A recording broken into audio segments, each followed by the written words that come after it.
過去那死黨，早晚共對，各也扎職以後沒法暢聚，而終於相約到，但無言共對，疏淡如水。日夜就見爸爸剛好上身，卻霎眼看出他多了皺紋，而他的蒼老感是從來未覺太內疚擔心。最心痛是愛得太遲，有些心意不可等某個日子，麻木地發奮，忙其實自私，夢中也習慣有壓力要我得知。最可怕是愛需要及時，自差一秒，心聲都已變歷史，為何未放肆？見我愛見的相知，要抱要吻要怎麼也可，偏要推說等下一次。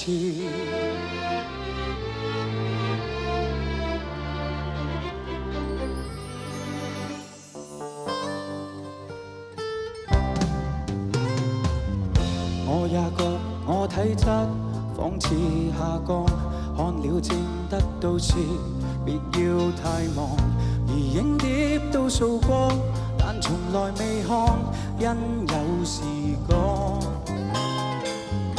日夜做草的錢都應該夠，到聖誕正好講跟我白頭，誰知他開了口，未能捱下去，已恨我很久。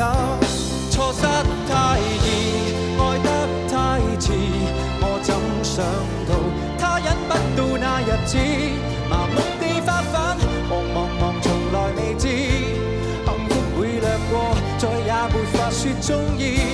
愛一個字也需要及時，只差一秒，心聲都已變歷史，為何未放肆？見我愛見的相知，要抱要吻要怎麼也可，不要相信一切有下次，相擁我所愛又花幾多秒，這幾秒能夠做到又有多少？未算少，足夠遺憾忘掉多少抱憾，多少過路人太懂估計，卻不懂愛惜自身。人在發奮，想起他朝都興奮，但今晚未過，你要過也很吸引。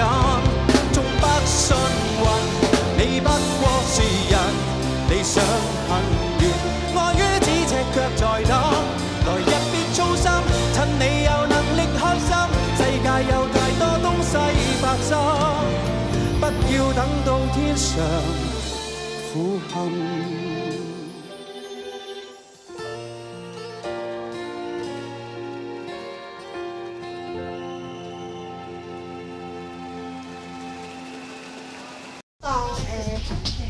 唔係係44分鐘啫，因為你嗰個係計埋開頭嗰個。